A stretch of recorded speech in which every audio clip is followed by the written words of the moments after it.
we have to just take a very simple look at the legal world. It's like one big company that operates. It operates independently at times through different governments, but they're really all part of the same control factor. So, because the legal system is operated by lawyers and they are everywhere, they're all over the world and they represent Satan as the devil's advocates. When you look up the word company, it has an interesting meaning. It says group sharing bread,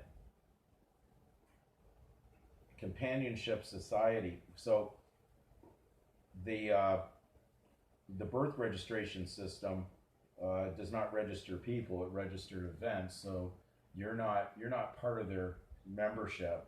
For that reason, I always hear people argue that they're part of the government, and that's not really the case, because you can talk to or call government legal services in each of these different countries worldwide, and they're all going to say the same thing, that they don't give legal advice to the public, only to a separate government that's not really part of the people. So the legal system was never for you, because God never put it there for you.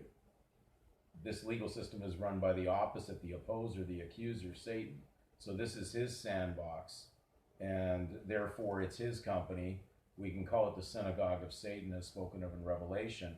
So these guys are tricksters, and they're spoken of in different places. Of course, the Bible, especially for people that are going into courts. Of course, we've talked about the surname, and I've already mentioned that the minute you walk in and state that surname, you've already said you're the debtor in their world, because they need a debtor to pay the bill.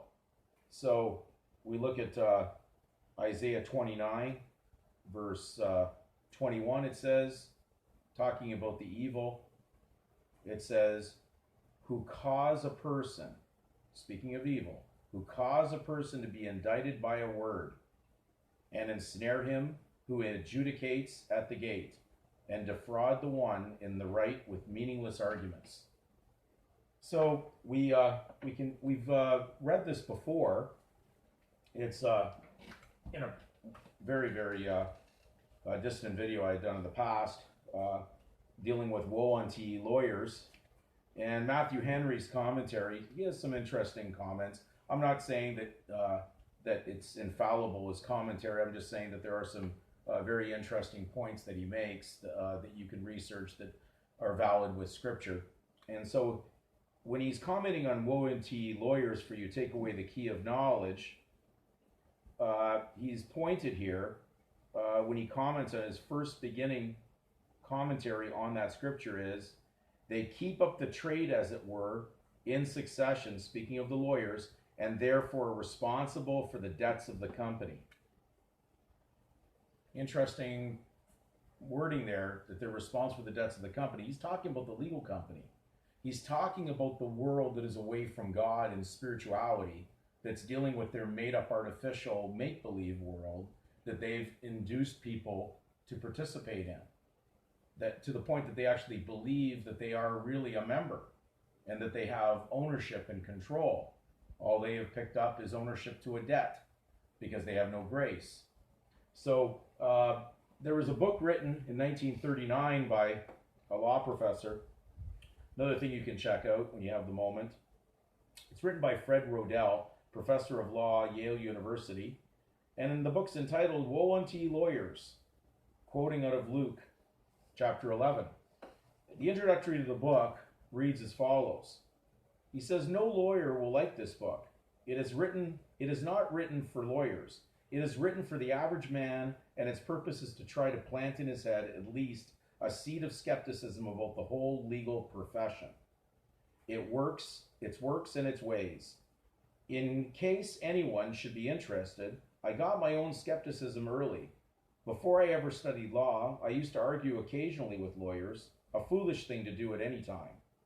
When, as frequently happened, they couldn't explain their legal points so that they made any sense to me, I brashly began to suspect that maybe they didn't make any sense at all. But I couldn't know. One of the reasons I went to law school was to try to find out. At law school, I was lucky. 10 of the men under whom I took courses were sufficiently skeptical and commonsensible about the branches of law they were teaching, so that unwittingly, of course, they served together to fortify my hunch about the phoniness of the whole legal process. In a sense, they are the intellectual godfathers of this book, and though all of them were doubtless strenuously disowned their godchild, I think I owe it to them to name them. Listed alphabetically they are: Thurman Arnold, now Assistant Attorney General of the United States; Charles E. Clark, now Judge of the U.S. Circuit Court of Appeals; William O. Douglas, now Justice of the U.S. Supreme Court; Felix Frankfurter, now Justice of the U.S. Supreme Court; Leon Green, now Dean of the Northwestern University Law School; Walton Hamilton, Professor of Law at Yale University; Harold Lasky, Professor of Political Science at the London School of Economics; Richard Joyce Smith, now a practicing attorney in New York City; Wesley Sturgis, now Director of the Distilled Spirits Institute; and the late Lee Tulin. By the time I got through law school, I had decided that I never wanted to practice law. I never have.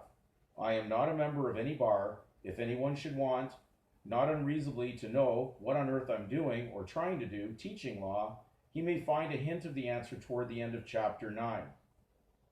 When I was mulling over the notion of writing this book, I outlined my ideas about the book and about the law to a lawyer who is not only able, but also extraordinarily frank and perceptive about his profession. Sure, he said, but why give the show away? That clinched it. So remember, you're surrounded by this group of tricksters, legalists, and when you're walking into their sandbox, you've gone in there by consent. And when you walk in with consent, equity will not support a volunteer, because the only reason you'd be there is based on the fact that you believe you are a member that is suing in the name that you're using. And therefore, the burden of proof is always placed upon you, not upon them anymore, because you've come in with the last name. And last in law and blacks will tell you it means burden. So the burden now is on you, and the joke is on you, because you really don't have any legal entitlement. You're just suing for the point of suing to prove it.